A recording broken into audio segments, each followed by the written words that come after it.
Good morning students. आज हम अपनी जो लास्ट क्लास है उसको कंटिन्यू करते हैं और बैलेंस शीट को हम प्रैक्टिकली आज समझेंगे। कल हमने बैलेंस शीट को ओरल में एक कॉन्सेप्चुअली वे में हमने समझा था। अब हम उसी चीज को प्रैक्टिकली हम समझेंगे क्लियर, और किस तरह से हमें उसको करना है, कैसे होगा कैसे नहीं होगा।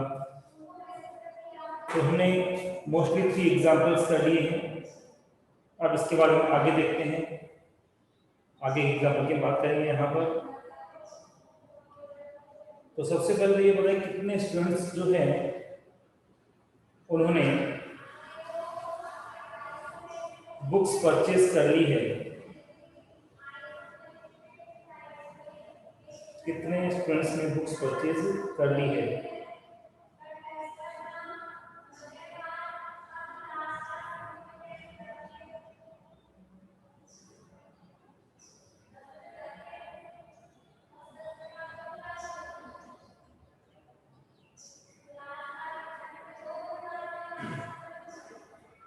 नो, बुक्स तो परचेज करोगे तब बुक तो आप कैसे स्टडी कर पाओगे प्रॉपर्ली। डाउनलोड कर लो, मैंने लिंक सेंड किया था आपको। तो उसमें NCERT Hindi book, NCERT English medium book अलग अलग नीचे पोर्शन है, नीचे ऊपर नहीं है। उसको क्लिक करना, सब्जेक्ट्स आपको ओपन हो जाएंगे और आप उनको डाउनलोड कर लेना। चैप्टर वाइज भी डाउनलोड कर सकते हो, कंप्लीट बुक की भी नहीं है। तो मैं आज बात कर रहा हूँ इलस्ट्रेशन नंबर 4। आज जो मैं बात करने जा रहा हूँ वो कौन सी बात कर रहा हूँ? इलस्ट्रेशन नंबर 4 की मैं बात करने जा रहा हूँ। और इस 4th इलस्ट्रेशन क्वेश्चन बड़ा है, कोशिश करेंगे इसी वीडियो में कंप्लीट हो जाए। इसमें आपको already receipt and payment account given है और आपसे इनकम एंड एक्सपेंडिचर अकाउंट और बैलेंस शीट प्रिपेयर करने के लिए कहा गया है। तो सबसे पहले फॉर्मेट बनाते हैं एज यूजुअल।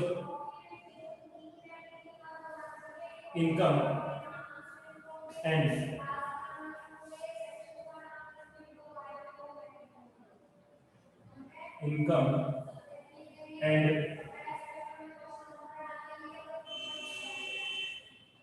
एक्सपेंडिचर अकाउंट यहां यूज करेंगे as usual for the year ending. और अपने किसी के अकॉर्डिंग ईयर एंड है 31 मार्च 2015 है।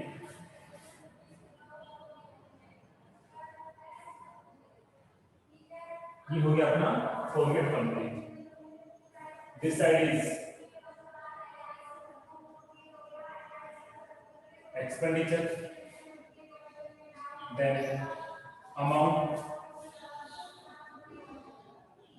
income, amount,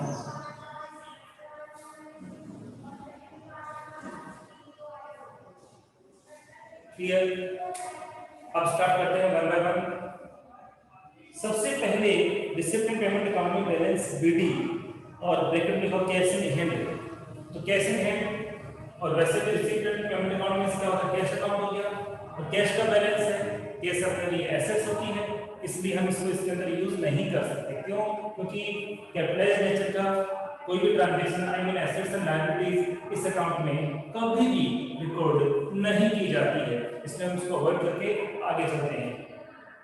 फिर इसमें इंफॉर्मेशन है मेंबरशिप सब्सक्रिप्शन। मेंबर्स हमें क्या दे रहे हैं? सब्सक्रिप्शन दे रहे हैं। तो इसमें आएगा नहीं आएगा?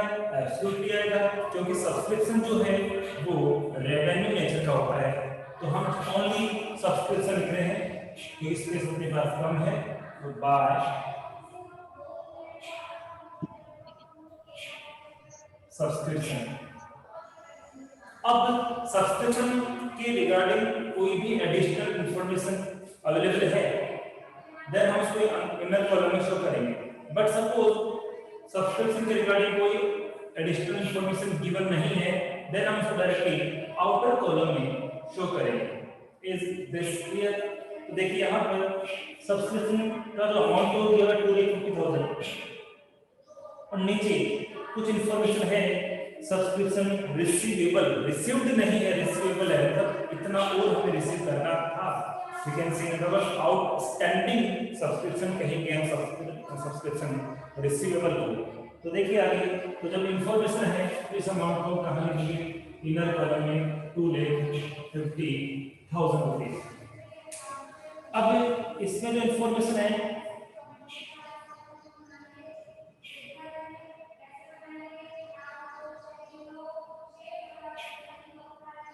तो इसमें कितना है हमारे पास सब्सक्रिप्शन, 2,50,000। अब देखते हैं कि इसके रिगार्डिंग हमारे पास क्या क्या इंफॉर्मेशन है। तो assets at the beginning of the year वर, ये जो स्टार्टिंग में इंफॉर्मेशन की मैंने, जैसे प्लेग्राउंड है, हैंड है, स्टॉक ऑफ स्पोर्ट्स मटेरियल है, प्रिंटिंग स्टेशनरी, सब्सक्रिप्शन रिसीवेबल, ये सारे स्टार्टिंग के हैं। अब एक बात मैं आपसे जानना चाहता हूं समथिंग, कि ये जो इंफॉर्मेशन है ये करंट ईयर की है या प्रीवियस ईयर की है? ये जो beginning of the year given है ये करंट ईयर की है या प्रीवियस ईयर की है? तो याद रखना, बिगिनिंग ऑफ द ईयर जो भी इंफॉर्मेशन होती है वो कभी भी करंट ईयर की नहीं होती है, वो ऑलवेज प्रीवियस ईयर की होती है। क्लियर? तो यहाँ पे प्रीवियस ईयर का जो सब्सक्रिप्शन हमें मिला वो कितना था? प्रीवियस ईयर का जो सब्सक्रिप्शन हमें रिसीव हुआ, रिसीव जो प्रीवियस ईयर पेंडिंग था, कितना पेंडिंग था? 28,000 पेंडिंग था। तो ऑब्वियसली जो प्रीवियस ईयर में पेंडिंग है तो कब मिलेगा? करंट ईयर मिलेगा। प्रीवियस ईयर में कोई पेंडिंग अमाउंट है जो हमने रिसीव नहीं किया था वो कब मिलेगा? अभी मिलेगा। जैसे 11th क्लास की आपकी फीस पेंडिंग है, बाकी है, और 12th क्लास में जब आप आओगे और फीस पेमेंट करोगे तो पहले कौन सी फीस का पेमेंट करोगे? आप पहले 11th क्लास की फीस का पेमेंट करोगे, देन आप 12th की फीस का पेमेंट करोगे। इसका मतलब प्रीवियस ईयर में जो पेंडिंग था वो हमें कंप्लीटली रिसीव होगा सबसे पहले। लेकिन क्योंकि वो अमाउंट करंट ईयर से रिलेटेड नहीं है, क्योंकि वो अमाउंट करंट ईयर से रिलेटेड नहीं है, और जब करंट ईयर से रिलेटेड नहीं है तो मैंने क्या कहा था कि इनकम एंड एक्सपेंडिचर अकाउंट के अंदर हमें जितनी भी इंफॉर्मेशन लिखनी है वो करंट ईयर की ही होनी चाहिए, इट इज मस्ट। इसलिए हम क्या करेंगे, हम करेंगे let's receivable year is equal to 2013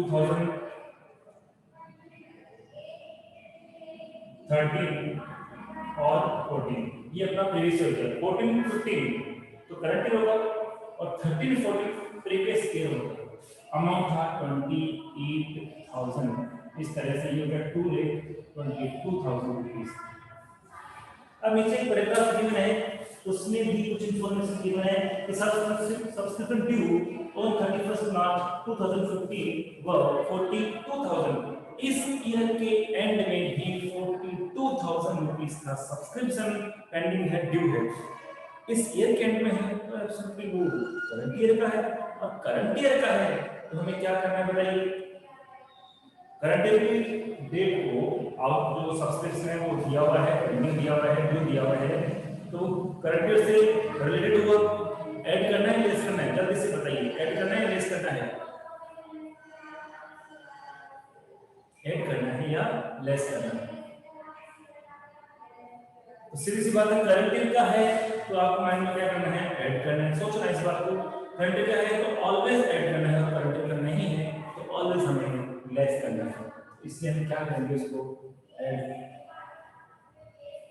receivable 14 15 का 42,000, और इसको जो हम सम करेंगे तो 2,70,000 रुपीज आ जाएगा। कितना मिलेगा? 2,70,000 रुपीज। क्या कैलकुलेशन सही है? 74 हो जाएगा। हाँ, 2,64,000 रुपीज का अमाउंट हो जाएगा। क्या यहाँ तक समझ में आ गया? रिप्लाई करके बताना जल्दी से, क्विकली रिप्लाई करके बताओ। यहाँ तक बात समझ में आ गई है? करंट ईयर का है, ऐड करना है, करंट ईयर का नहीं है, प्रीवियस ईयर का है तो ऑलवेज लेस करना है। ओके, फिर हम नेक्स्ट इंफॉर्मेशन की ओर चलते हैं। तो नेक्स्ट इंफॉर्मेशन में मेंशन है admission fees. Admission fees, admission fees का अदर नेम क्या है?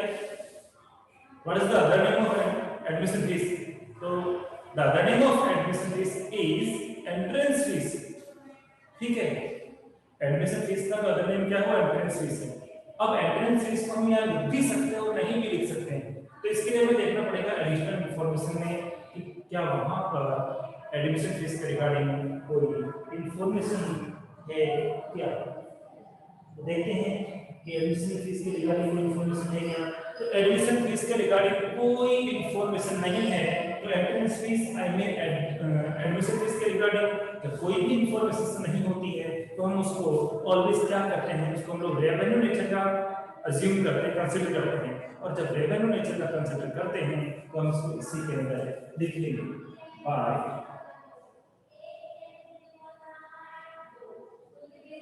एडमिशन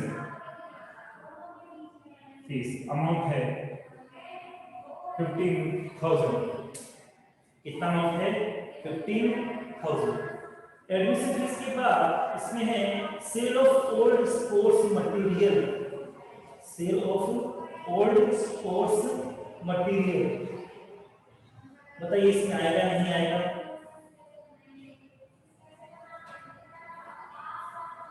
बताइए क्या ये इसमें हमें रिकॉर्ड करना है या नहीं करना है? Sale of old sports material, देखिए स्पोर्ट्स मटेरियल जैसे हम बात करें बैट, बॉल, ग्लव्स, ये जो है ये एसेट्स नहीं होती है, क्योंकि ये तो टूटती रहती है, आती रहती है, टूटती रहती है, आती रहती है। ये तो है नहीं कि एक बार हमने बैट परचेस कर लिया और लाइफ टाइम हमारा काम हो गया। तो स्पोर्ट्स मटेरियल जो है वो रेवेन्यू नेचर की कैटेगरी में आता है, सेल किया है तो इनकम आ गई, हम यहाँ पे लिख देंगे। ठीक है, तो हम क्या लिखेंगे यहाँ पे? By sale of sports material. ठीक है, और हमने स्पोर्ट्स मटेरियल कितने में सेल किया? 2,500 रुपीज में हमने स्पोर्ट्स मटेरियल सेल किया। बात समझ में आ गई है? स्पोर्ट्स मटेरियल एसेट्स नहीं होती है क्या? आप बताइए बैट बॉल क्या एसेट्स हो सकती है क्या? स्पोर्ट्स मटेरियल मींस स्पोर्ट्स के लिए जो यूज होते हैं, शुरू में क्रिकेट का एग्जांपल दे रहा हूं, तो बैट बॉल ग्लव्स वगैरह क्या एसेट्स हो सकती है क्या? क्या इनमें एक बार में इनको परचेस करना होता है क्या? तो एक बार परचेस नहीं करना होता।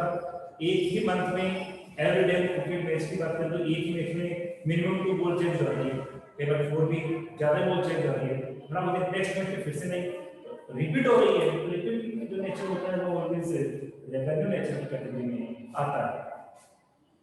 अब आगे देखते हैं क्या क्या इंफॉर्मेशन है। हायर ऑफ ग्राउंड, मतलब ग्राउंड का किराया। हायर ऑफ ग्राउंड, यहाँ पे ग्राउंड का किराया उसकी बात की जा रही है, और ग्राउंड का जो किराया है वो कितना है? 28,000। ग्राउंड का किराया कितना है? 28,000। कि आपके पास ग्राउंड था, आपने उसको किराया कर दिया। किराया कैसा नेचर जो रेगुलर में मिलेगा आपको। जनवरी मंथ में आपने रेंट पे दिया, जनवरी का मिलेगा, फेब्रुअरी मिलेगा, मार्च में रेगुलर मिलता जाएगा। और रेगुलरली जहाँ है वहाँ वो रेगुलर नेचर का हो जाएगा। तो बाय रेंट ऑफ कितना मिला? तो इसमें अमाउंट कितना है? 28,000 रुपीज। 28,000 रुपीज का अमाउंट इसमें गिवन है। अब इसके बाद करते हैं सब्सक्रिप्शन फॉर टूर्नामेंट। इसकी बात करते हैं सब्सक्रिप्शन फॉर टूर्नामेंट। अभी बताइए क्या सब्सक्रिप्शन फॉर टूर्नामेंट को हम लिखेंगे या नहीं लिखेंगे?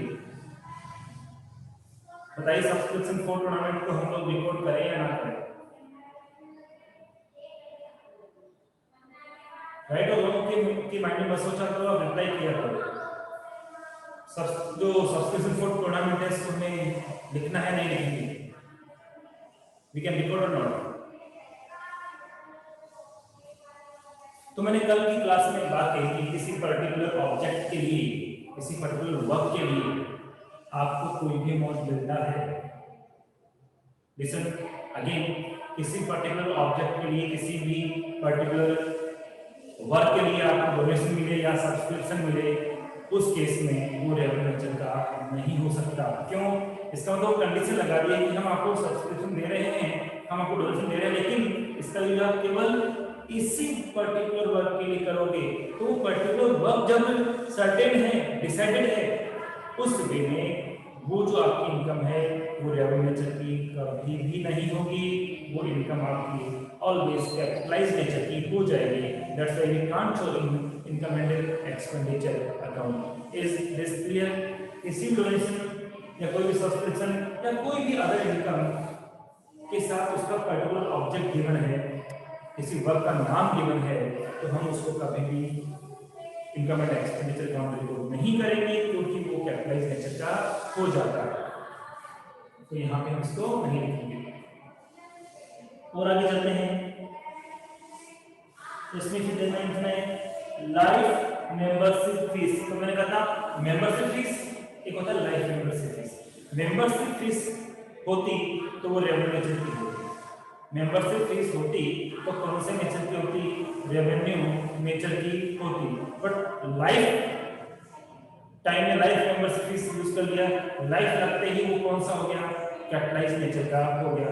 तो जब भी लाइफ वर्ड यूज हो जाता है तो वो कैपिटलाइज नेचर का हो जाएगा। और कैपिटलाइज नेचर का होगा तो हम यहाँ पे लिखेंगे नहीं। थर्ड क्लास में बताया था मैंने लाइफ टाइम मेंबरशिप फीस को कहाँ ऐड करते हैं? जब बैलेंस शीट बनाते हैं तब जो हमारा कैपिटल फंड है उसमें हम उसको ऐड करके शो करते हैं। तो ओनली मेंबरशिप फीस होता तो आ जाता, पर लाइफ टाइम मेंबरशिप फीस है, लाइफ लगते ही वो क्या हो गया? वो कैपिटलाइज हो गया। तो एक ही बार मिलेगा, लाइफ टाइम का एक बार मिलेगा, बार-बार नहीं मिलेगा, रिपीट नेचर नहीं है, इसलिए अब यहाँ पर नहीं आएगा, बैलेंस शीट में जाएगा। फिर यहाँ पर डोनेशन, फिर यहाँ पे क्या है? डोनेशन। अब ये डोनेशन कहा जाएगा, डोनेशन। तो donation there are two type of donation, general donation and specific donation. अब वहां तो हमें डोनेशन लिखा हुआ है तो ये क्लियर नहीं हो रहा है कि ये स्पेसिफिक है या नहीं है, ये जनरल है स्पेसिफिक है नहीं पता चल रहा, तो हमें इसके लिए एडिशनल इंफॉर्मेशन भी चेक करनी होती है। इवन आप सभी के लिए वन बार चेक करना कि एडिशनल इंफॉर्मेशन है या नहीं है। तो यहाँ डोनेशन के लिए इंफॉर्मेशन है, पैराग्राफ में donation and surplus of tournament fund tournament are to be kept in reserve for a permanent pavilion.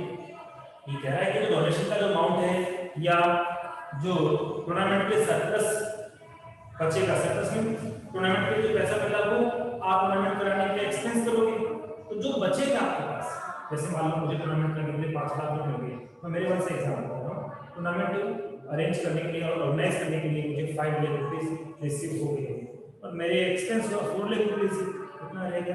1 lakh रुपए सरप्लस में मेरे पास बच गया। ठीक, तो वो अमाउंट और एक डोनेशन का अमाउंट, इसको हमें किसके लिए यूज करना है? पेवेलियन के लिए यूज करना है। इसका मतलब आपको ऑब्जेक्ट बता दिया है कि इससे आप क्या बनाओगे? पेवेलियन बनाओगे। Do you know about pavilion? Do you know about pavilion?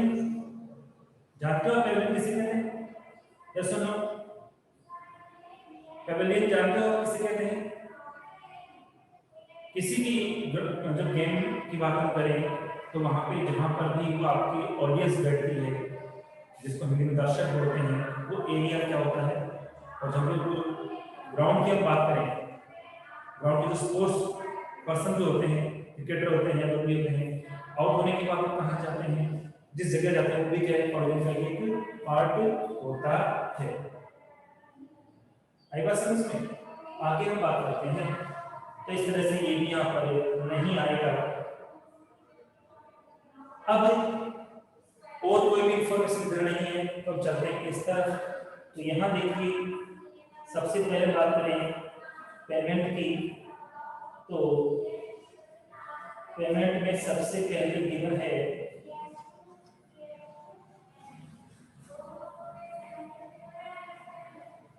Balance BD bank overdraft. क्या लिखा है? क्या बैलेंस बीडी लिखा हुआ है और उसके साथ बैंक ओवरड्राफ्ट लिखा हुआ है। क्या हमें लिखना है? क्या बैलेंस बीडी लिखा हुआ है और उसके साथ ओवरड्राफ्ट ब्रैकेट में लिखा हुआ है, क्या हमें इसको रिकॉर्ड करना है? क्या तो बैलेंस बीडी मैंने कहा था एसेट्स और लायबिलिटीज का ही होता है। ओवरड्राफ्ट मींस क्या हुआ? हमारा जो बैंक बैलेंस है वो नेगेटिव हो गया, उससे कम हो गया, तो कि किसी भी एसेट्स और लायबिलिटीज का बैलेंस हम कभी भी नहीं लिखते हैं, इसलिए नहीं लिखेंगे। Then upkeep of field and pavilion, ठीक है, upkeep of field and pavilion, जो कि फील्ड है या पवेलियन उसका जो रख रखाव, उसका जो मेंटेनेंस है, ठीक है, उसका पैसा लग गया। ये ऑलवेज रेवेन्यू नेचर का होता है। तो ग्राउंड की जो हमें डेली बेसिस पे कैरी करनी होती है, उसकी सफाई करना होता है, जो घास बढ़ जाते हैं उसको हटाना होता है घास को, और जो वहाँ पे पवेलियन के जो स्पोर्ट्स पर्सन, स्पोर्ट्स गार्ड जिनको बोलते हैं, स्पोर्ट्स लेबर हम कह सकते हैं, उनको उनका वर्क ही होता है, ठीक है। तो ग्राउंड्समैन हम कहते हैं जनरली, क्या बोलते हैं उनको, ग्राउंड्समैन। ग्राउंड्समैन क्या करते हैं, ग्राउंड की स्टोरेज की पूरी केयर करते हैं, ठीक है, कैपिटलाइज नेचर का है। तो with upkeep of field,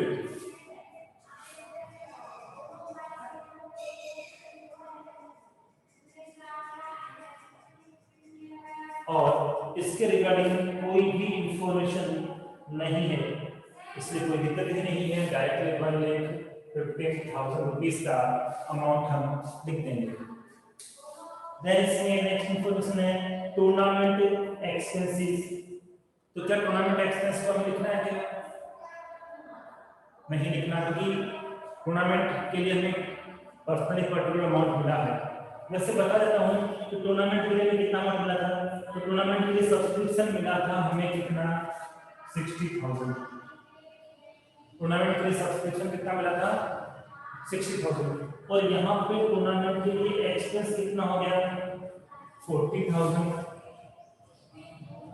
it means अभी भी हमारे पास कितना अमाउंट बैलेंस है, 20,000। और इसके लिए जो अपना पैराग्राफ स्टार्ट हुआ है अपने बुक में, इसमें क्या लिखा हुआ है कि surplus of tournament fund will be used for pavilion, कि जो भी सरप्लस बचेगा उसका यूज हमें पवेलियन के लिए करना है।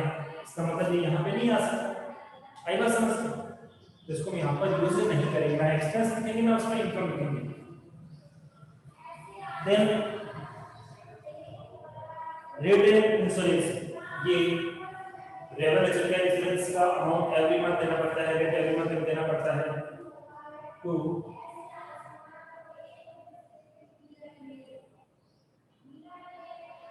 Rates and insurance, rates and insurance. और रेट एंड इंश्योरेंस के रिगार्डिंग हमारे पास देखते हैं कोई इंफॉर्मेशन है क्या। तो रेंट एंड इंश्योरेंस के लिए हमारे पास कोई इंफॉर्मेशन नहीं है, इसलिए इसका जो अमाउंट है डायरेक्टली 10,000 रुपीज हम उसको आउटर कॉलम में ऐड कर देंगे। देन इसके बाद टेलीफोन, टेलीफोन का जो एक्सपेंस है वो भी क्या होता है, रेवेन्यू नेचर का होता है। टेलीफोन एक्सपेंसेस, और टेलीफोन एक्सपेंसेस का जो अमाउंट गिवन है वो है 3,500 रुपीज। कितना अमाउंट गिवन है, 3,500 रुपीज इसका अमाउंट दिया हुआ है। उसके बाद हम आगे बात करें postage and courier charges. Postage और कोरियर चार्जेस भी बार बार होते हैं, ठीक है।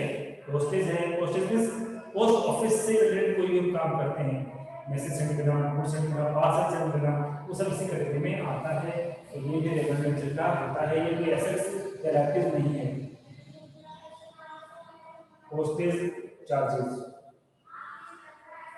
और पोस्टेज चार्जेस का जो अमाउंट यहाँ पे गिवन है वो है 4,000 रुपीज। कितना अमाउंट गिवन है, 4,000 रुपीज। डायरेक्टली क्यों लिख रहा हूँ, क्योंकि उनके लिए कोई इन्फॉर्मेशन नहीं आ रही है।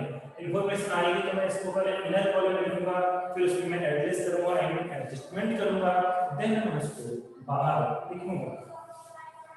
इसके बाद हम आगे बात करें, इसमें लिखा हुआ है printing and stationery.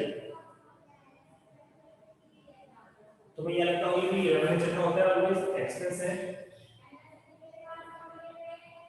Printing and stationery.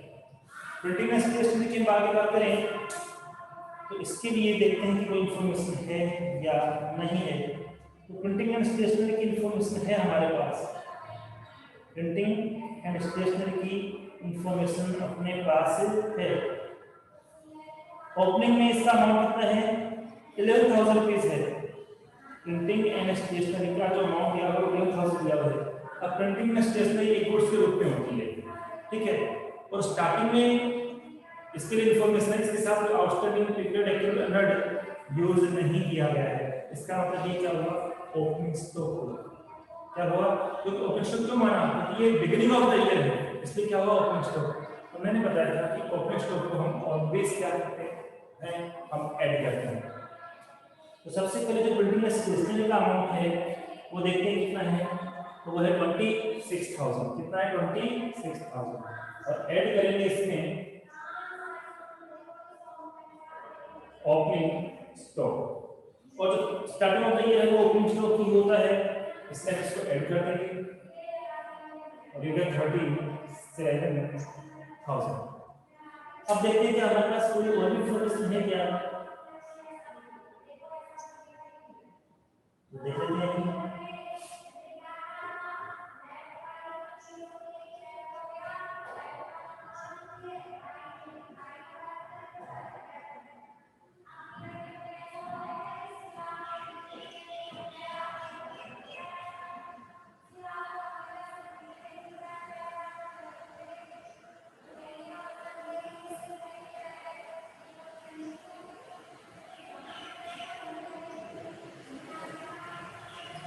हाँ, इंफॉर्मेशन है, ये कह रहा है कि राइट ऑफ 1/3 हमें स्पोर्ट्स मटेरियल को राइट ऑफ कर देना है। कितना राइट ऑफ कर देना है, 1/3 को राइट ऑफ कर देना है, ठीक है। तो इसका हमें क्या करना पड़ेगा, 1/3 निकालना पड़ेगा, ठीक है। तो देखते हैं इसका 1/3 कितना आता है। अभी लैंग्वेज कहाँ है, तो नीचे देखिए आप पैराग्राफ के अंदर मेंशन है, तो पूरा कंप्लीट कोट कर रहा हूँ कि write off 50% of sports material and 30% of printing stationery. कि प्रिंटिंग स्टेशनरी का कितना परसेंट है, 30% आपको राइट ऑफ करना है, यानी 30% अब आपके पास नहीं है। तो है कितना, आपको प्रोजेक्ट हो गया 30% तो गया ना, 30% तो गया, वो तो है नहीं, तो लॉस हो गया, वो बाहर आ जाएगा। लेकिन कितना परसेंट हमारे पास अभी भी बचा हुआ है, वो क्या हो जाएगा, वही तो प्रोजेक्ट स्टॉक होगा। तो अभी टोटल कितना हमारे पास 37 होगा, टोटल अमाउंट कितना 37, इसका निकालते हैं 30%, ठीक है। ये हो जाएगा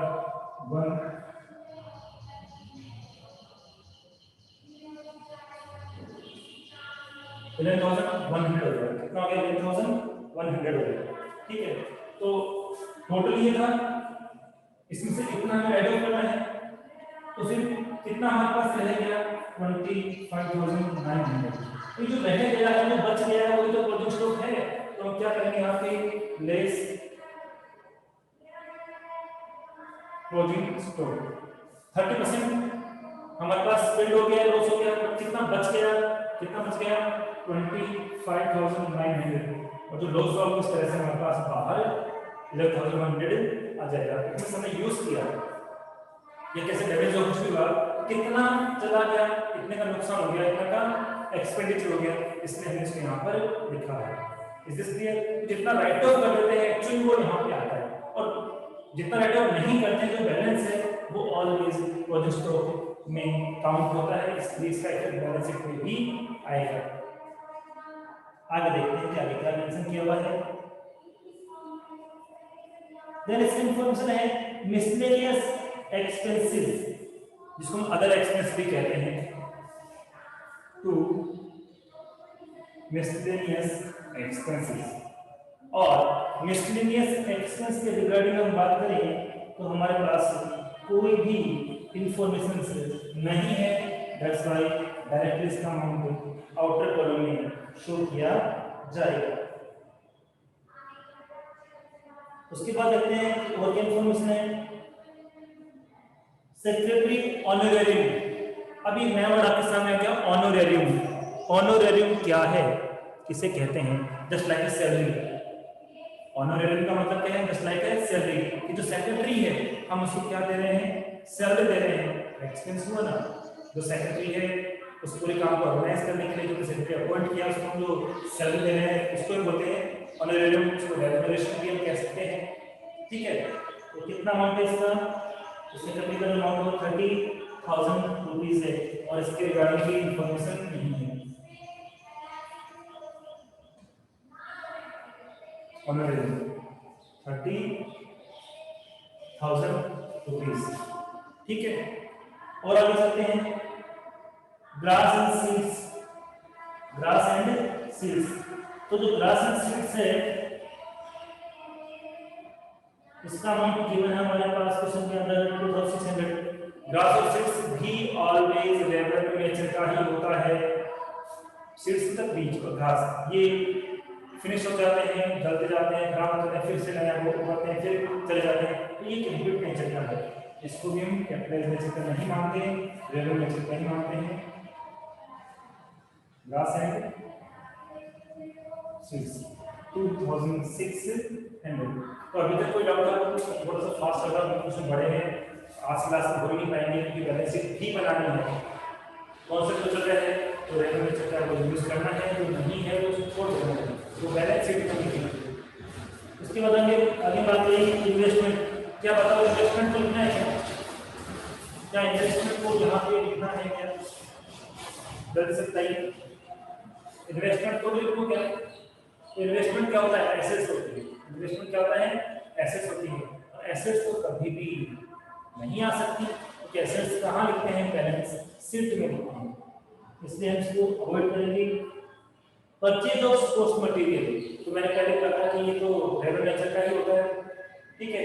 तो हम इसका भी एडजस्टमेंट करेंगे, इसमें लिखना पड़ेगा, किस तरह से लिखेंगे हम उसकी बात करते हैं।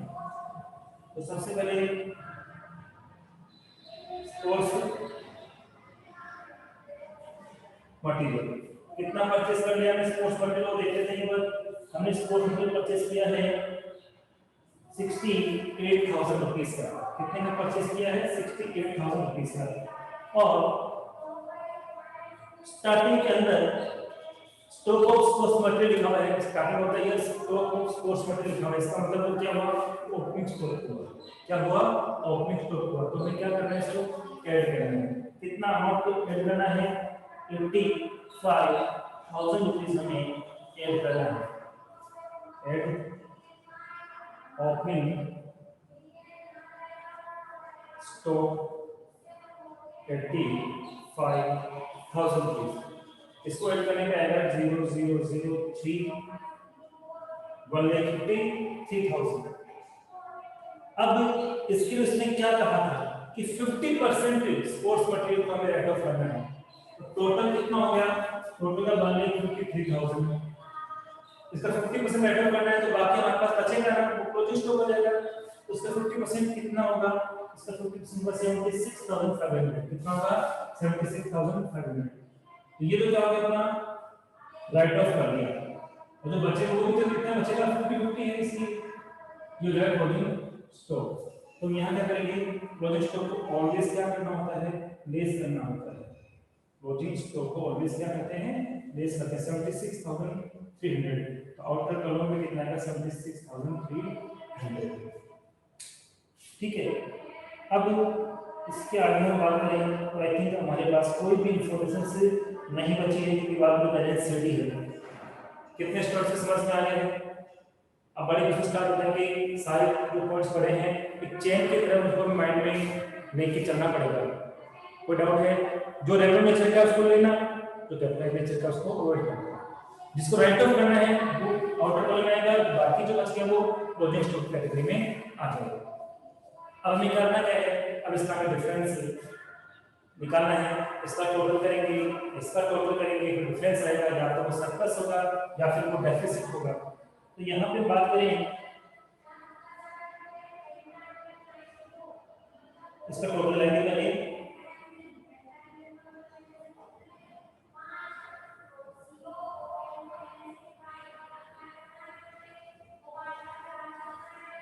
तो देखिए इस सेट का जब आप टोटल लगाओगे तो 3,09,500 आएगा।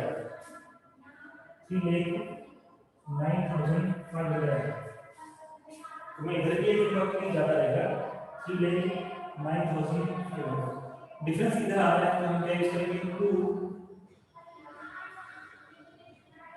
सरप्लस। क्या यूज करेंगे? 2 सरप्लस, ठीक है। इधर कितना कम है, आप टोटल का डिफरेंस निकालोगे इधर आएगा 52,500 52,400 सॉरी आया। कैसे?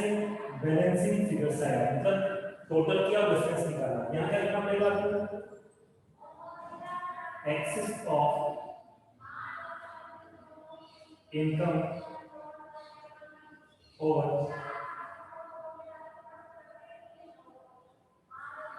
एक्सपेंडिचर, एक्सेस ऑफ इनकम और एक्सपेंडिचर। इस तरह से ये आपका कंप्लीट हो गया है। बैलेंस शीट आप क्लास में नहीं पाएगी, जब हम कल करेंगे तो हम इसमें बैलेंस शीट भी प्रिपेयर करेंगे। Is this clear? तो कितने स्टूडेंट्स को प्रॉपर्ली समझ में आ गया? घर पे एक बार फिर से समझना, कोई डाउट है तो आप मुझे कॉल करके भी पूछ सकते हो। किसी भी प्रॉब्लम में कोई डाउट है तो आप मुझे क्लियरली पूछ सकते हो, कभी मना नहीं किया जाएगा। लेकिन आप अपना एफर्ट आपको यूज करना है, आपको अपना एफर्ट यूज करना है। बट सबसे पहले बुक्स आपको डाउनलोड करनी है, लिंक सेंड करनी है। एनसीईआरटी पे जाना, ऊपर से मत देना, ऊपर भी कुछ लिखा हुआ है नहीं, वहां नहीं, नीचे एनसीईआरटी हिंदी मीडियम में एनसीईआरटी किसी में जाकर क्लिक करना तो और बुक्स ओपन हो जाएगी। ठीक है, तो आज के लिए इतना काफी है। कल हम इस क्वेश्चन की बैलेंस शीट कंप्लीट करेंगे। Thank you so much.